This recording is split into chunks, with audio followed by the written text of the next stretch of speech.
can be achieved.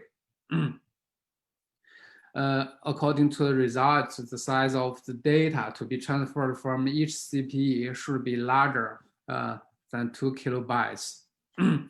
When we divide data into blocks, we should ensure the data block size for structured access should be at least 256 bytes. Principle 4, reduce memory access by register level communication among CPEs. We have shown before, so we will skip it. So I will show you the concrete optimizations we do. The first layer, we optimize the metric multiplication layer. This layer we based on the principle 3 and the principle 4. We divided the metric into small blocks and use LDM to increase LDM locality to ensure the performance. Then during the computation, we use register level communication as much as possible so that we can get the benefits of high bandwidth between different CPEs.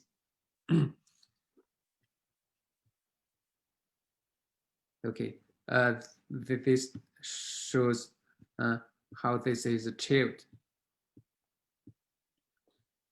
The second layer is about how to optimize the convolutional layer. This is the code for this layer. It is multi-levels of loop. Since metric to metric multiplication is of good data locality, so here all the optimization are based on general metric multiplication. In this way, we can we can get high computation to memory access ratio. Okay, this is the plan for the computing for the optimization. First, we divide the metric into blocks according to the size of the metric. Use a specific loop schedule.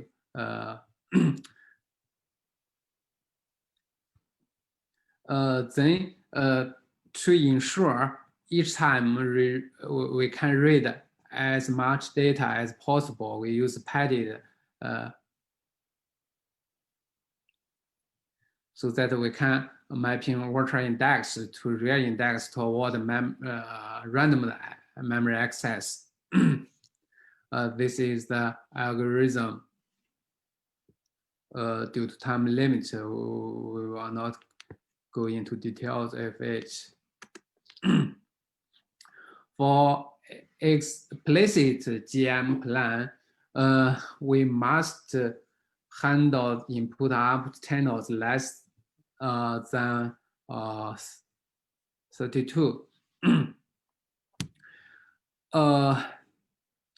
The key operation is to convert an image to a column representation,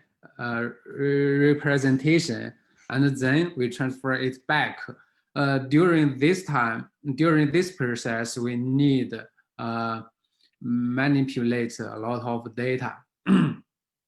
So to boost this process, we use LDM buffer, we use DMA, direct memory access, so that we can ensure each time we copy one row of input data image to LDM. So after optimization, if we have k times k DML operations, then each time we can write k times k rows of output image in memory. This is the forward process. Then the backward process, we need to transfer this representation back to the image representation. Also, during this process, we use DML operations as much as possible. Okay, this is the convolution. Then the third layer we optimize is the tensor transformation layer. This is a newly introduced layer to do data layout transformation. It doesn't exist with original Conv. We do transformation in order to use the CMD, single instruction multiple data, shaped by the CPE. Each time we can process 4 times 4 metric transportation, just as shown in this figure. That's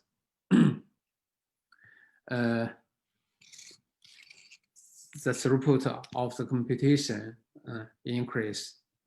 This is the detailed transformation, how data layer transform, use Shenwei plus convolution 1 layer.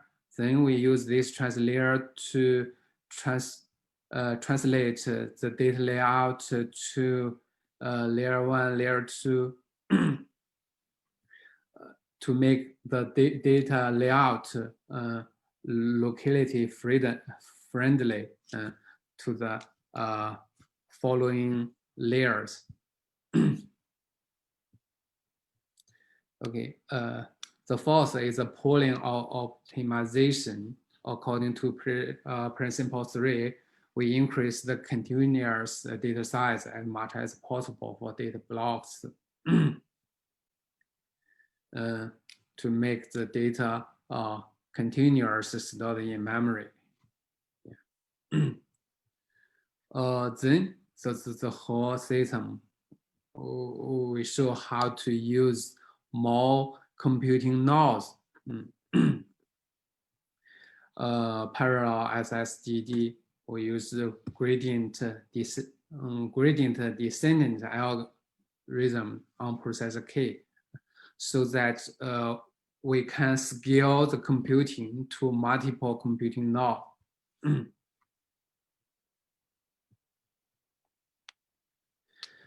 During this time, since different nodes may compute with each other, so if you use default MPI message passing interface, we can't get the high performance. So we redesigned the MPI implementation on Type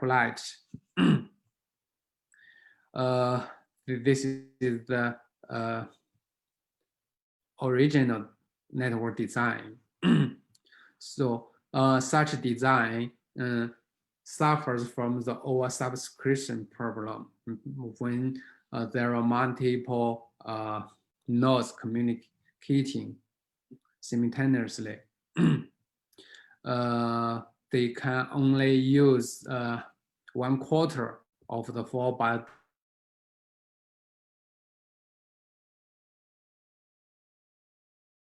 So we design a topology aware or reduce. This is the basic operations in MPI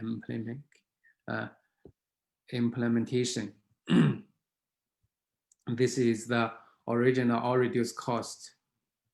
it depends